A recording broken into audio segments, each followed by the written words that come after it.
맞다. 나 이번 긴급재난지원금 대상자인데 빨리 신청해야지. 얼른 돈 들어왔으면 좋겠다. 아! 누구야? 개미야, 그 링크 누르면 안 돼. 악성 피싱이라고. 뭐라고? 나 재난지원금 대상자 맞는데? 이게 왜 사기야? 정부나 금융회사는 전화나 문자로 광고를 하거나 앱 설치를 요구하지 않는다고. 헉, 와 깜빡 속을 뻔했다. 도대체 뭘 믿어야 하지?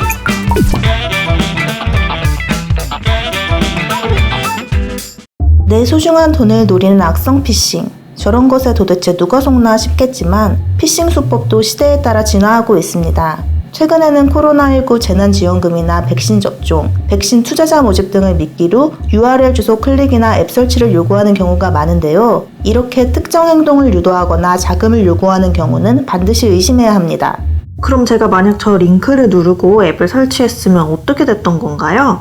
사기범이 보낸 출처가 불분명한 URL 주소를 클릭할 경우 원격 조종 악성 앱이 설치되고 개인 정보가 모두 유출될 수 있습니다. 반드시 구글 플레이, 애플 스토어 등 정식 마켓을 통해서만 앱을 다운로드하고 수상한 사람이 보낸 링크나 앱은 절대로 클릭해서는 안 됩니다. 만약 악성 앱을 이미 설치했다면 모바일 백신 앱을 이용해 검사한 뒤 삭제하고 데이터를 백업한 후 휴대폰을 초기화하고 서비스 센터 등의 도움을 요청해야 합니다.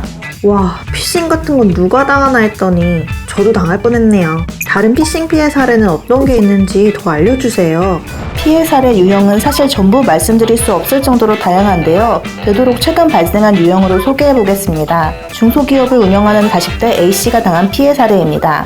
A씨는 자신이 쓰지 않은 신용카드 해외 결제 메시지를 받고 확인하기 위해 문자 메시지에 기재된 전화번호로 전화를 했습니다. 상담원은 A씨에게 명의가 도용된 것 같으니 대신 경찰에 신고해주겠다며 안심시킨 뒤 경찰에서 연락이 갈 것이라고 안내했습니다. 잠시 후 금융감독원 직원이라고 소개한 사람이 경찰에서 전화가 왔는데 당신 명의로 발급된 계좌가 범죄자금 세탁에 이용되었으므로 모든 계좌를 직접 확인해야 한다고 하면서 A씨에게 휴대폰에 원격 조정 애플리케이션을 설치할 것을 요구했습니다. 이후 휴대폰을 원격 조정하면서 신용카드사의 현금 서비스, 카드론 대출을 실행하고 정상적으로 이체되는지 시험해보겠다며 A씨에게 직접 비밀번호를 입력하게 하여 다른 계좌로 4,900만 원을 빼돌렸습니다.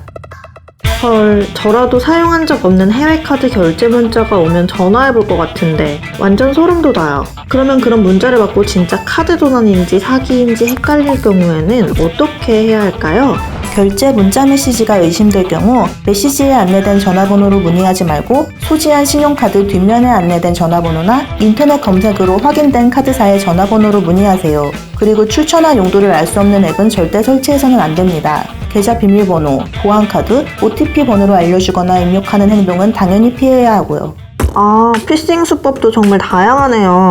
예전에는 검찰이나 경찰을 사칭한 보이스피싱이 유행했는데 말이에요. 돈을 냉장고나 지하철 사물함에 넣어놓으라고 하고 가져가는 것도 뉴스에서 봤어요. 그런데 요즘에는 메신저나 문자를 통한 사칭 사기가 많은가 봐요.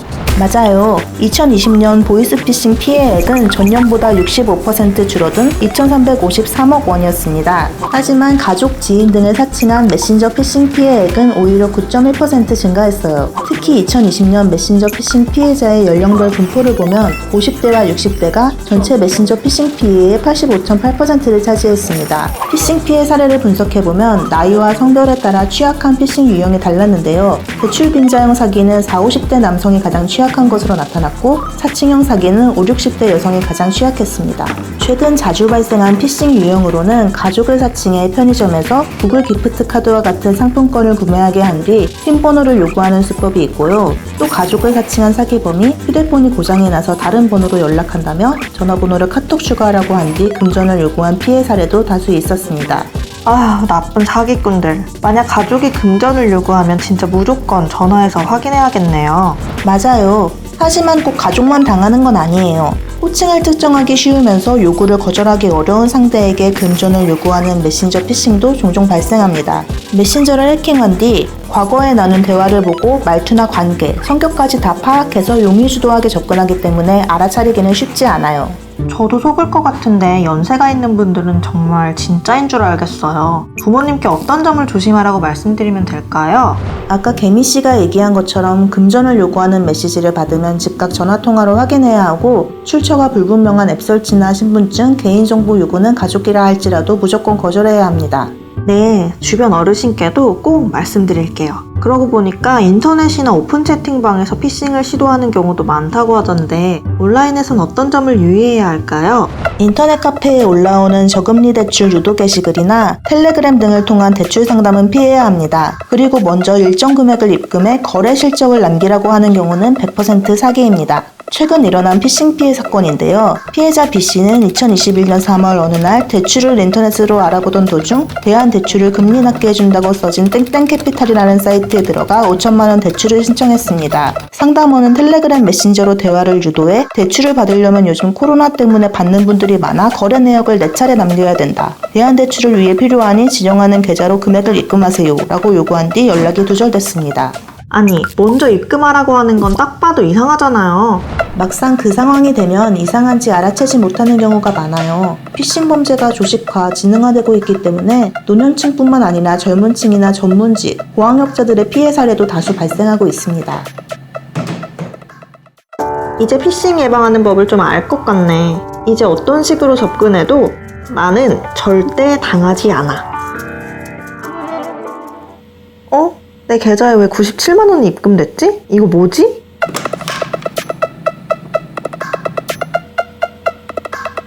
안녕하세요. 땡땡은행입니다. 조금 전 저희 은행에서 실수로 고객님 계좌로 97만 원을 잘못 입금했습니다. 돌려 보내주시길 부탁드려요.